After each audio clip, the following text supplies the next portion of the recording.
बच्चों, जब भगवान जी हमें इस संसार में भेजते हैं तो वो हमें एक शरीर देकर भेजते हैं जिसमें हमारी आत्मा रहती है।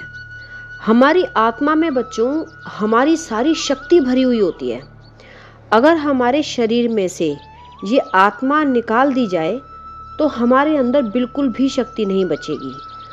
भगवान जी हमारी आत्मा को रहने के लिए एक घर दे देते हैं जिसे हमारा शरीर कहते हैं।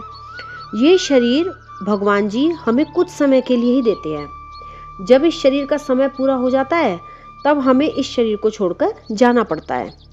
तो वो जो भगवान जी कहते हैं कि मैंने तुम्हें ये शरीर कुछ समय के लिए इसलिए दिया है ताकि तुम इससे अच्छे अच्छे काम करके अपनी आत्मा को सुंदर बना सको। तुम अपने शरीर से जो भी काम करोगे उसका सीधा असर तुम्हारी आत्मा पर पड़ेगा।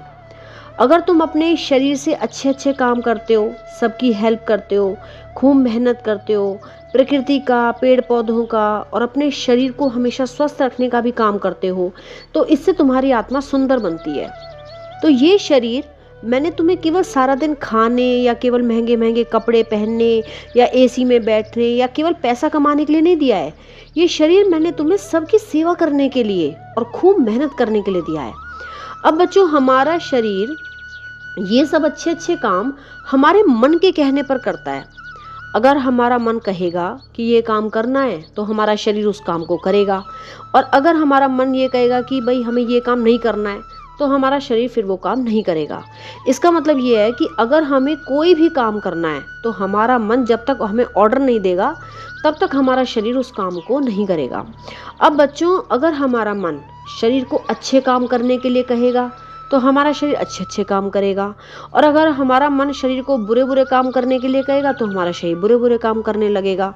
तो इसका मतलब ये है कि अगर हमें अपने शरीर से कोई अच्छा काम करवाना है तो हमें अपने मन को अच्छा बनाना पड़ेगा, तभी तो वो शरीर को भी अच्छे अच्छे काम करने के ऑर्डर देगा।